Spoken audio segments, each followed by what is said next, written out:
Donc, merci Antoine pour l'introduction. Donc, je travaille au LIFI avec Bastien Emmanuel, je suis en troisième année de thèse. Je me suis pas mal intéressé aux approches deep learning donc en imagerie médicale et je vais vous présenter une deuxième approche pour corriger les artefacts de visibilité qu'a présenté Bastien. Et donc, cette approche, elle est basée sur le deep learning. L'idée, ça va être de répondre à la limite de l'imagerie de fluctuation, laquelle est le temps de l'acquisition. Puisque comme on vient de le voir, il faut un certain nombre d'images pour obtenir un estimateur correct de la variance. Donc forcément, ça limite la résolution temporelle. Ça rend la méthode sensible au mouvement des tissus notamment. Et on va voir que l'approche de deep learning elle va permettre de corriger ces artefacts à partir d'une unique acquisition. Et en parallèle, on a appliqué sur nos données une approche qui permet d'avoir une information sur sur la fiabilité de la prédiction du réseau. J'en parlerai à la fin de la présentation. Et je voudrais, avant de rentrer dans le détail de nos travaux, faire quelques slides de rafraîchissement donc, sur le deep learning. Donc, le deep learning, c'est une branche du machine learning. Et en machine learning, ce qu'on veut faire, c'est développer un modèle le plus proche possible de nos données. En deep learning, on fait pareil. Simplement, ce modèle, c'est un réseau de neurones artificiels. Et donc, pour minimiser l'erreur entre le modèle et nos données, on dispose en général d'un jeu de données, donc on appelle le training set. On va vouloir fitter le modèle à jeu de données. Et donc, l'unité de base du réseau de neurones, c'est le neurone que j'ai représenté ici. En fait, c'est une fonction de transfert en deux étapes. On a d'abord l'agrégation. Donc, les données d'entrée qui sont représentées par le vecteur X sont multipliées donc, indépendamment par les paramètres W. Alors, ces coefficients W, c'est les paramètres du modèle. C'est ce qu'on va chercher à optimiser. Et donc, ces produits ils sont sommés entre eux et puis ils passent... Ils sont sommés entre eux, là, au stade de cette somme, elle passe par une fonction d'activation pour donner Y, la sortie du neurone. Et donc, si on se limite à un seul neurone, on va uniquement être capable de modéliser des phénomènes linéaires. C'est pour ça qu'on parle en général de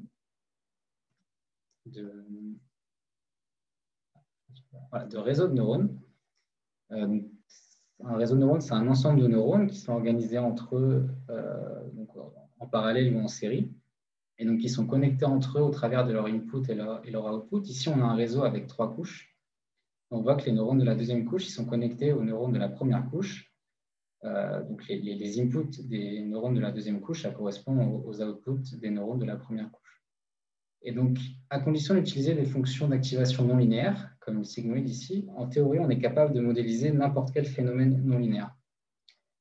Et donc, l'objectif de l'optimisation de l'entraînement, ça va être de déterminer les paramètres W pour obtenir la sortie Y finale, pour obtenir la sortie désirée. Et on va se placer dans le cadre de l'apprentissage supervisé, c'est-à-dire qu'on dispose d'une donnée de référence qu'on a appelée Y2 ici. Alors, dans notre cas, ça va être une image sans artefact. En segmentation, ça va être par exemple le masque de la tumeur. En classification, ça va être le label. Donc, comme on dispose de cette donnée, on va être capable de mesurer l'erreur réalisée par le réseau, donc à travers une fonction de coût. Alors, à chaque itération pendant la phase d'entraînement, on fournit des données d'entrée, des données d'entraînement. Là, par exemple, on a un vecteur X constitué de 2 variables, pour l'exemple. Donc, ces données, elles se propagent dans le réseau. On obtient un Y final, enfin, on obtient la sortie du réseau, Y final. On peut calculer l'erreur réalisée par le réseau et ensuite, on va regarder comment cette erreur varie en fonction des paramètres du réseau. Pour ça, on va calculer une chaîne de gradients. Et à partir de ces gradients, on va pouvoir mettre à jour les paramètres W à l'aide de la formule de descente de gradient, toujours dans le but de minimiser cette fonction de coût, cette erreur. Et donc, on va répéter ce processus autant de fois que nécessaire jusqu'à ce que le réseau converge vers la sortie désirée, donc vers Y2. Et une fois que le réseau a convergé, donc la phase d'entraînement est terminée, on peut passer dans la phase de production ou de test, au cours de laquelle on va fournir des données qui n'ont pas été vues pendant l'entraînement. Et c'est notamment comme ça qu'on va tester nos réseaux. Alors, je voulais maintenant parler de l'architecture qui est utilisée plutôt en traitement d'image. Donc, c'est les réseaux de convolution. Donc ici, les données d'entrée, c'est les pixels de l'image. Et plutôt que de vectoriser cette image, et donc de multiplier chaque pixel par un paramètre W, l'idée, ce qu'on va réaliser, c'est une convolution. Et l'idée, ça va être de conserver les dépendances spatiales entre les pixels qu'on aurait perdu si on avait vectorisé notre image. Donc, pour chaque neurone va correspondre à une opération de convolution. Et ce qu'on va chercher à optimiser, donc nos paramètres W, ça correspondra maintenant aux valeurs du noyau de convolution. Donc, chaque neurone correspond à une opération de convolution. Donc, on obtient le résultat de cette convolution, c'est une matrice 2D qui passe à nouveau dans une fonction d'activation. Et ça va produire ce qu'on va appeler une carte de caractéristiques. Et l'idée, c'est que chaque neurone se spécialise dans la détection de certaines caractéristiques. Ça va être par exemple des bords de l'image, une variation de teinte ou de coloration. Et ces cartes de caractéristiques vont servir de données d'entrée aux neurones de la couche suivante. Et alors, je voulais juste montrer un exemple de ces cartes de caractéristiques. Donc ici, on a un réseau de convolution. On a donné une image de chat en entrée. Et on voit ici les cartes de caractéristiques pour les neurones de la couche 1. Et ce qu'on voit, c'est que chaque neurone a l'air de se spécialiser dans une certaine tâche. Ici, on voit un gros contraste entre le chat et l'oreiller. Donc voilà, des variations de coloration. Certains, c'est plutôt les hautes fréquences de l'image qui sont détectées. Et puis si maintenant on regarde les cartes de caractéristiques à la couche 40, on observe des cartes de caractéristiques qui sont beaucoup moins interprétables, beaucoup plus abstraites, mais ça n'empêche qu'il y a a priori des motifs là-dedans que le réseau va être capable d'interpréter. Et je reviens rapidement sur les réseaux de convolution pour présenter la deuxième étape caractéristique des réseaux de convolution, c'est le pooling. Donc en fait, l'image ou les cartes de caractéristiques, elles sont subdivisées en sous-zones de 2 par 2 pixels. Et on va en général conserver le pixel qui a la valeur maximale. Donc l'idée, c'est de diminuer le nombre de données pour accélérer les calculs et également extraire l'information la plus importante. Donc voilà, un réseau de convolution, c'est un enchaînement de convolution et d'opérations de pooling. Les cartes de caractéristiques, leur dimension va progressivement diminuer et à la fin, on va s'en servir pour faire généralement de la classification. Donc typiquement, on prédire 0 ou 1, est-ce que mon image appartient à telle ou telle classe. Alors maintenant, quand on veut faire de la segmentation de la reconstruction d'image, on utilise, alors l'architecture la plus utilisée, c'est une architecture de type UNet. C'est également un réseau de convolution. C'est un réseau de convolution qui est constitué de 2 grandes parties. On a d'abord l'encodeur à gauche et puis le décodeur à droite. Alors l'encodeur, c'est un réseau de convolution classique, comme je viens d'expliquer. Donc c'est un enchaînement de convolution et de pooling. L'objectif, ça va être d'extraire le contexte, d'extraire les caractéristiques de l'image. Et puis ensuite, on a le décodeur. L'objectif du décodeur, c'est à partir de ces informations de contexte, de reconstruire l'image. Et donc, le décodeur, c'est un enchaînement de convolution et d'opérateurs de suréchantillonnage pour retrouver les dimensions de l'image. Et l'encodeur et le décodeur, ils sont connectés par des canaux qui permettent de transférer ces caractéristiques, ce contexte, de manière résolue, donc de l'encodeur vers le décodeur, pour permettre de reconstruire l'image. Et c'est ce type d'architecture qu'on va utiliser pour corriger l'artefact de visibilité.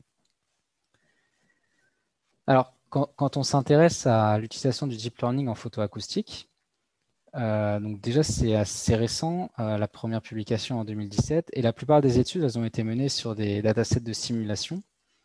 Alors parfois, les réseaux étaient testés sur des données expérimentales, c'est le cas ici, donc on a une image photoacoustique d'un doigt.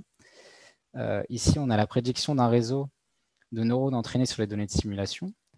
Et en général, il n'y avait pas de ground truth présente, donc on ne pouvait pas vérifier si expérimentalement le réseau reconstruisait bien l'image. Alors, il y a quelques études où tout de même les auteurs disposaient de cette ground truth expérimentale. C'est le cas de ces 2 études. Mais dans ces 2 études, déjà, c'est des systèmes d'imagerie assez complexes qui sont utilisés. Pour la première, on a un Fabry-Perot. Pour la seconde, comme l'avait montré Bastien, c'est une sonde circulaire qui vient encercler l'objet à imager. Et c'est des études qui s'intéressaient plutôt à l'utilisation du deep learning pour corriger des artefacts de sous-échantillonnage spatial et qui ne s'intéressaient pas vraiment, enfin pas spécifiquement aux problèmes de visibilité. Et donc nous, ce qu'on a voulu faire, c'est déjà de mettre en place une méthode pour acquérir un training set expérimental et de démontrer clairement qu'on pouvait corriger les artefacts de visibilité sur des données expérimentales. Alors, il y a plusieurs manières d'inclure le deep learning dans la pipeline de reconstruction de l'image photoacoustique. La plus brutale, on va dire, c'est de partir des signaux radiofréquences, donc première, et de demander à l'algorithme de deep learning donc de reconstruire l'image photoacoustique directement à partir de ces signaux. Donc là, en fait, on encode l'opérateur de propagation dans le réseau de neurones, et c'est une méthode qui marchait en simulation, mais qui est a priori la moins efficace puisqu'on donne vraiment aucune information a priori pour la reconstruction.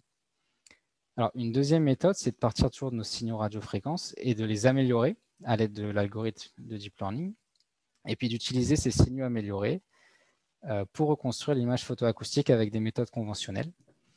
Et ça a par exemple été fait pour élargir la gamme de fréquences présentes dans les signaux temporels, donc en fait pour artificiellement améliorer la sensibilité fréquentielle du système d'imagerie.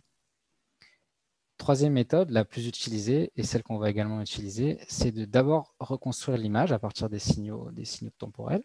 Donc de reconstruire l'image de manière conventionnelle, par exemple avec un algorithme de beamforming, et puis utiliser l'algorithme de deep learning pour corriger les artefacts.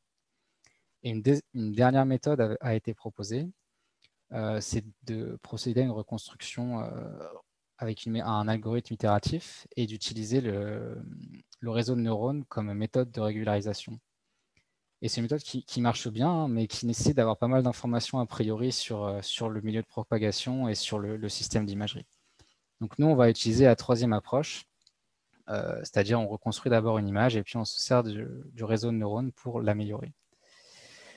Alors l'objet qu'on a choisi d'imager, c'est une feuille, donc la même qu'a présenté Bastien. Donc les capillaires sont remplis d'encre pour avoir un fort signal PA. On a détruit le limbe par traitement chimique. Et on l'a redécoupé pour supprimer les détails qui se trouvaient en dessous de la limite de résolution de notre sonde. Et l'objectif, c'était d'avoir un objet suffisamment complexe avec des structures multi-échelles. Donc on a bien des vaisseaux d'épaisseurs différentes qui permettaient de bien mettre en évidence les artefacts de visibilité. Et de mimer en quelque sorte un réseau vasculaire. Et donc, on va l'imager en 2D. Et la première chose qu'on a voulu faire, c'est de valider que l'approche, elle pouvait marcher en simulation. Donc, on a pris des photos de ces feuilles, on a retiré le fond, et puis on l'a subdivisé en sous-zones. On a appliqué la data augmentation pour augmenter le nombre d'objets qu'on pouvait avoir. Et ensuite, on a réalisé des simulations. Donc, on a simulé les signaux radiofréquences, et puis on a reconstruit une image avec du beamforming. Et ça va constituer notre training set. Donc avec l'image beamformée qu'on donnera en input et l'objet qui a servi aux simulations en ground truth.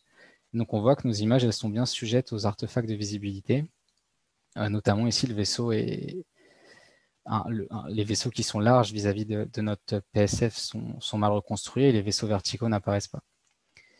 Donc on a également constitué un dataset expérimental. Donc la feuille est fixée sur un gel d'agarose qu'on immerge dans une cuve. Donc on a couplé cette cuve à une sonde d'imagerie 2D avec une membrane de Millar. On va réaliser une série d'acquisitions.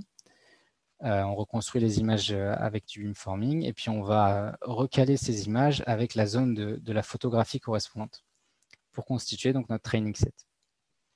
Et en parallèle, on va constituer le test set. On va suivre le même protocole. Simplement, on va prendre une autre feuille pour s'assurer que lorsqu'on va tester l'algorithme, on aura des structures différentes.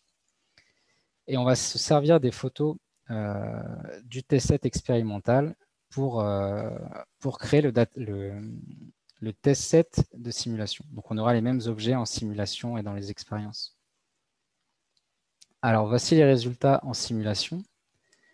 Donc à gauche, c'est l'objet, c'est la ground truth, donc qui a servi à simuler les signaux. Au centre, c'est des méthodes de reconstruction qu'on va appeler conventionnelles. Donc le beamforming est une méthode de déconvolution. Et on voit que donc, les méthodes on a bien les artefacts de visibilité.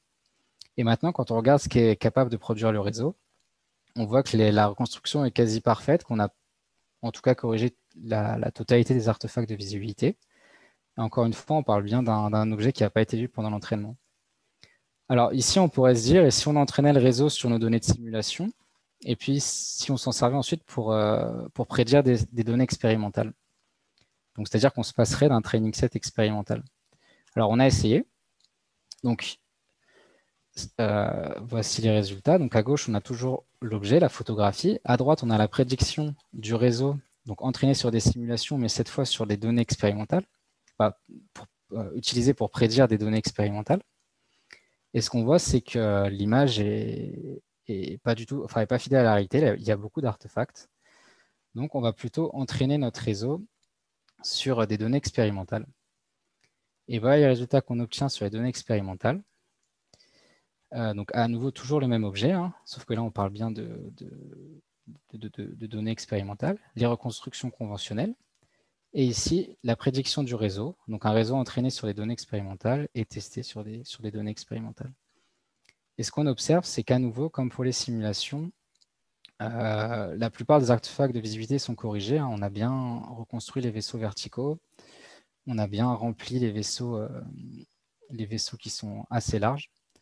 Et donc voilà, à partir de ces résultats, on peut conclure qu'on est capable de corriger les artefacts de visibilité. Et alors, un mot sur la possibilité de réaliser un pré-entraînement sur les données de simulation. Donc l'objectif ici, c'était de diminuer la taille du training set expérimental. Donc on a vu que ce n'était pas possible de le supprimer totalement, mais on voulait voir si c'était possible de le diminuer, parce qu'il n'est pas toujours facile à constituer en imagerie médicale. Il faudrait réaliser des dizaines et des dizaines d'acquisitions sur une souris ou sur un humain, par exemple. Et donc l'idée, c'est d'entraîner le réseau sur les données de simulation et d'utiliser les paramètres du réseau obtenu pour initialiser ceux d'un second réseau qu'on entraînera sur les données expérimentales. Et on espère que ça va faciliter la convergence du réseau. Alors, cette figure, elle représente les performances du réseau donc sur le test set expérimental pour différentes tailles de training set expérimental et avec ou sans pré-training sur des données de simulation. Donc la courbe bleue, c'est avec un pré-training et la courbe rouge, c'est sans pré-training. Et ce qu'on voit, c'est que déjà globalement, les performances sont meilleures et qu'on va converger beaucoup plus vite vers une image de bonne qualité. On voit en fait que dès 50 images ici, on a une image qui est très proche, dès 50 paires d'images dans le training set, on va être capable d'obtenir sur le test set une image de bonne qualité. Alors que si on ne pré-entraîne pas le réseau, on a conclu qu'il fallait attendre environ 200, qu'il était nécessaire d'avoir au moins 200 exemples dans le training set.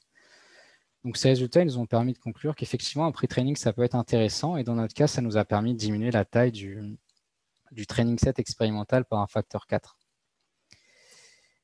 Alors, je voudrais revenir sur les résultats expérimentaux et m'intéresser aux erreurs qu'a réalisé le réseau. Alors, notamment, on voit que tous les artefacts de visibilité ne sont pas corrigés. Notamment ici, on voit que le vaisseau ce vaisseau-là n'est pas reconstruit alors qu'il existe a priori. Donc, ce type d'erreur-là, à la limite, on peut l'accepter parce que c'est des erreurs qu'on va retrouver sur les méthodes conventionnelles. Par contre, on note la présence d'autres erreurs et notamment, parfois, le réseau il va mal reconstruire ou inventer des structures. Alors, notamment ici, le vaisseau représenté par une étoile, on voit que le réseau il fait apparaître un vaisseau alors qu'il n'y en a pas a priori. Et ça, c'est une erreur qui est plus problématique parce que ce n'est pas une erreur qui est facile à appréhender ou à repérer. Donc, ça va limiter notre confiance en la prédiction du réseau. Voilà, même si on sait que 95% de l'image est correcte, si on ne sait pas où sont les 5% restants, ça peut être embêtant. Et donc, notre objectif, c'était de fournir un outil pour repérer ce type d'erreur. Alors voilà, l'idée, c'est vraiment de donner un indice de confiance en la prédiction pour chaque pixel de l'image. Il y a plusieurs méthodes qui existent. Nous, on va se baser sur la méthode du dropout. Donc le dropout, c'est une méthode de régularisation qui est très connue en deep learning. En fait, ça consiste, pendant la phase d'entraînement, à désactiver de manière aléatoire à chaque itération différents neurones. Donc voilà, à chaque itération, on va désactiver un certain nombre de neurones. Et en général, par contre, quand on passe à la phase de production ou à la phase de test, on ne va plus utiliser le dropout. Tous les neurones sont utilisés et on a comme ça un processus qui va être déterministe. Nous, dans notre cas, on va activer le dropout pendant la phase de prédiction. Donc ça va permettre, c'est ce qu'on appelle la méthode du Monte Carlo dropout. Et ça va permettre d'injecter du bruit dans le processus de prédiction, ce qui fait que pour une même image en entrée, pour une même donnée d'entrée, pour une même image beamformée en entrée, on va pouvoir prédire plusieurs images différentes. Et donc on va prédire une série d'images et chaque image peut être vue comme l'échantillon d'une loi de probabilité dont on va pouvoir calculer la moyenne et l'écart type. Alors maintenant, si on s'intéresse à un exemple donc, qui provient toujours du test set expérimental, donc à gauche, on a l'objet, à droite, on a l'image moyenne. Donc on voit à nouveau que les artefacts de visibilité sont corrigés et on note la présence d'artefacts de reconstruction, notamment ces deux vaisseaux ici qui sont reconstruits courbés alors qu'ils sont censés être droits. Et maintenant, si on regarde la carte d'incertitude représentée ici, on voit que les zones avec la plus forte variabilité, ça va correspondre aux zones où le réseau en fait, a fait une erreur. Et voilà, l'idée, c'est vraiment d'utiliser cette carte cette carte de STD, cet écart type, comme une carte d'indice de confiance pour repérer d'éventuelles erreurs de reconstruction. Donc pour conclure, on a développé une méthode pour constituer un dataset expérimental relativement large et on a réussi à montrer qu'on était capable de corriger les artefacts de visibilité avec une approche de deep learning expérimentalement. On a mis en évidence l'intérêt d'un pré-entraînement sur les données de simulation, donc on a pu diminuer la taille du training set expérimental et on a proposé une méthode pour obtenir des informations sur l'incertitude de prédiction. Et un mot sur les limites de notre étude. Alors, l'une des limitations qui est inhérente à toutes les approches deep learning, c'est le fait que notre algorithme ne va pas pouvoir s'appliquer en tant que tel à d'autres données, en tout cas des données trop différentes de nos feuilles. On ne va pas pouvoir l'appliquer directement à des souris, à des images de souris, par exemple. Il faudra réentraîner sur des images de souris. Et une deuxième limitation qui est plus spécifique à nos travaux, c'est le fait qu'on utilise une photographie comme GloonTooth. Et ça, ce ne sera pas possible de le faire pour obtenir, par exemple, des structures dans les tissus, des structures en profondeur dans des milieux opaques. Et également, cette photographie, elle n'est pas proportionnelle au coefficient d'absorption optique, donc on ne pourra pas faire après d'imagerie quantitative. Et donc, il faut trouver une autre manière d'obtenir cette GloonTooth. Et un bon candidat, c'est l'image de fluctuation, donc qu'a présenté Bastien tout à l'heure, puisqu'on sait que cette image, elle est à la fois a priori proportionnelle au coefficient d'absorption optique et on n'a plus d'artefacts de visibilité sur cette image.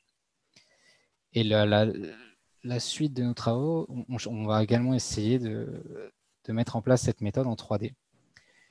Et on a des premiers résultats en simulation. Donc, on a simulé des réseaux vasculaires et on a simulé les signaux photoacoustiques. On a entraîné un réseau et puis on l'a testé. Et ce qu'on peut obtenir comme résultat pour l'instant sur ces données de simulation, donc sur le test set, donc je les représente ici. À gauche, on a l'image photoacoustique classique. Au centre, on a l'image de fluctuation. Donc maintenant, c'est la GloonTooth. On note ici la présence d'un vaisseau vertical qui n'est pas du tout présent sur l'image photoacoustique conventionnelle. Donc là, c'est des MIP, on parle bien d'un volume. Et à droite, on a l'image prédite par le réseau. Et on voit que le vaisseau vertical, notamment, est parfaitement reconstruit et que dans l'ensemble, l'image correspond bien à la GloonTooth. Et on espère pouvoir appliquer cette approche assez rapidement sur des données expérimentales 3D in vivo. Et voilà, je vous remercie de votre attention et si vous avez des questions, je suis prêt à répondre.